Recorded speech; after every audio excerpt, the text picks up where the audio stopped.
장관님, 그 권력을 정의하는 여러 가지 행태가 있습니다만 그 독일의 헌법학자인 칼 슈미트의 정의에 따르면은 비상을 선포할 수 있는 권한을 가진 자가 사실은 주권자다, 권력자다 이렇게 표현하는 방식도 있습니다. 결국에는 최근에 뭐 윤석열 정부도 마찬가지입니다. 거부권 이거 사실 특별한 권한입니다, 대통령의. 네.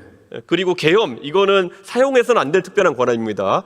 이것에 의존해서 정치를 풀어나가려고 하다 보니까 윤석열 정부는 저렇게 된 겁니다. 저는 이재명 정부는 사실 상당한 정당성과 권위를 가지고 출범했음에도 불구하고 왜 아직까지 이런 비상 권한들에 의존해가지고 전국이 흘러갈까라는 근본적인 고민이 있습니다. 사실 윤석열 대통령은 자기가 선거에 당선된 다음에 부정선거를 의심하는 기행을 보였습니다.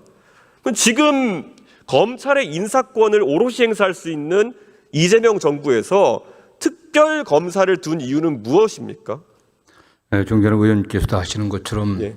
윤석열 대통령께서 대통령이 되는데 가장 큰 힘이 됐던 것은 윤석열 대통령에 대한 어떤 공정성, 정의감에 대한 신뢰였다고 저는 생각하고 있습니다. 근데 3년 동안 대통령을 수행하면서 표적 수사 또는 봐주기 수사, 편파 수사를 너무 강하게 한 것처럼 국민들은 인식을 하고 있거든요. 그 대표적인 게 정적이라고 할 수 있는 이재명 대통령에 대한 무리한 수사, 또 배우자였던 김건희 여사에 대한 봐주기 수사. 이런 과정에서 검찰의 특수수사 인력들이 대부분 동원된 게 아닌가 저는 의심을 하고 있습니다. 그런 상황에서 인사권이 있다고 한들 사실은 집권 초기에 여러 가지 구조적인 문제, 특히 내란이라고 하는 또 국권을 근본적으로 문란시킨 이 비상계엄 사태에 대한 공정하고 신뢰성 있는 수사가 어려울 거라는 그런 판단하에서 우리 국회가 입법적으로 결단한 게 아닌가 생각을 하고 있습니다. 장관님, 그런데 사실 그렇다 하더라도 저는 이제 3개 특검이 동시에 굴러가는 것은 물론 3개 특검이 각자 태동된 그 이유는 다르기 때문에 이해는 하지만은 오히려 효율성을 위해 가지고 이걸 집합해서 구동하는 방식도 있었을 것이고 한데 이런 것들이 정치적으로 논의되는 과정 없이 왜 이렇게 급하게 출범했다고 생각하십니까? 그동안 검찰이 수사권과 기소권을 함께 갖고 있으면서 그들의 권한을 오용하고 남용했다고 하는 그런 부심이 크지 않겠습니까? 그렇기 때문에 그런 기준에 검찰 제도를 이용하는 게 국민적인 신뢰와 정당성, 그다음에 사건의 어떤 엄정한 수사 이런 면에서 미치지 못할 거라고 하는 그런 판단하에 우리 국회가 결단한 것으로 좀 보고 있습니다. 네. 뭐 현재 기준으로 검찰을 관장하고 계신 법무부 장관 입장에서 결국 우리가 아까 사람을 바꿔가지고 고쳐쓸 수 없는 아주 구조적인 문제가 검찰에 존재한다 보시는 것인지 아니면 윤석열 대통령을 중심으로 한 일부 검찰 카르텔의 문제를 보시는 것이 관점이 뭡니까 지금? 두 가지 문제가 좀 같이 있다고 좀 보고 있습니다. 그런 면에서 윤석열 대통령을 정점으로 했던 특수수사부서에서 과도한 검찰권을 행사하면서 권력의 요청에 따라갔던 그런 측면은 저희들이 인사를 통해서 좀 정리를 해나가야 될 것을 좀 보고 있고요.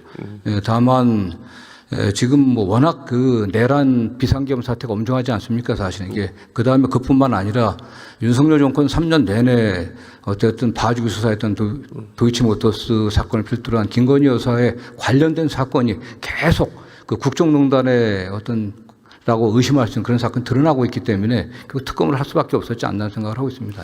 저는 외람되지만은 이게 사람의 문제가 아니라 구조적 문제고 그렇다면은 이게 앞으로 새로 신설되는 수사 조직에서는 그런 문제가 발생하지 않을 거라 속단할 수 없다 이런 생각을 좀 하고 있고요. 과거에 우리가 몇 년 전 되돌아가 보면 공수처에 대해서도 이게 만병통치약인 것처럼 이야기했지만은 정작 국가의 중요한 이 내란 수사, 계엄 수사를 하는 과정에서 한계성이 드러나지 않았습니까? 네네. 저는 그래서 지금 이 수사 기소 분리를 골자로 한 이 논의 자체가 좀 더 신중해야 된다 생각하는데 어떻게 보십니까? 그런 측면도 있고 특히 공수처 관련해서는 공수처가 좀 제대로 좀 설립이 안 됐다고 보고 있습니다. 수사 인력도 매우 미약하고 공수처를 물론 독립기관이라고 하지만 행정권의 일부인 수사권을 행사하는 기관인데 어떠한 통제나 간섭을 할 수 없는 그런 구조로 되어 있습니다. 그런 문제도 좀 있고 그렇게 되면 향후 국회에서 좀 논의가 좀 필요할 거다로 좀 보고 있고요. 네. 사실 검찰이 갖고 있는 수많은 내재적 문제가 특검의 수사에도 지금 존재할 수 있다는 지적은 계속 있어 왔습니다. 네네. 수사 기소가 함께 있는 것과 함께 아까 말했던 관리 감독권이 사실 부재한 상황이기 때문에 오히려 여권에서도 지금 수사하는 모습 보면서 논란 지점들이 있을 거다. 저는 그 생각합니다. 저는 그런데 지금 사실 비상의 연속이 결국에는 헌법 체제의 불안전성을 갖고 있다 이렇게 보거든요. 아까 제가 예시로 들었던 칼 슈미트라는 사람은 이것을 권력의 핵심이라 봤는데 과거에 우리 독재라고 일컫는 군사정부 시절에도 계속 비상을 걸었던 겁니다. 결국 거기에 대해서 뭐 북한의 침입 이런 얘기를 하기도 하고요. 뭐 산업 발전을 위해서 비상을 걸면서 국민들에게 자신들 독재를 합리화했던 건데 그런 의심 받지 않기 위해서라도 빨리 평시의 체계로 돌아갈 필요가 있다. 그런 생각하는데 동의하십니까? 네, 그렇습니다. 네. 예. 그래서 지금 제가 또 인용하고 싶은 건 결국 로마의 공화정에 독재관 제도라는 것이 있었는데 그 당시에 킨킨나투스라는 사람이 6개월 임기의 독재관을 맡아가지고 15일만 한 다음에 일 다 끝났다 한 다음에 그냥 떠나버렸습니다. 그래서 저분이 사실 그런 어떤 공정의 화신처럼 추앙받고 미국의 신시내티라는 도시의 이름까지 저 사람 이름 따서 붙일 정도로 유명해진 건데요. 저는 이것을 아마 특검과 우리 또 수사권 조정이라는 걸 총괄하시는 장관님께서 좀 참고하셔야 되는 것이 아닌가 생각합니다. 예, 알겠습니다. 네. 예, 그러면 그 행안부 장관님 잠깐 부탁드리겠습니다.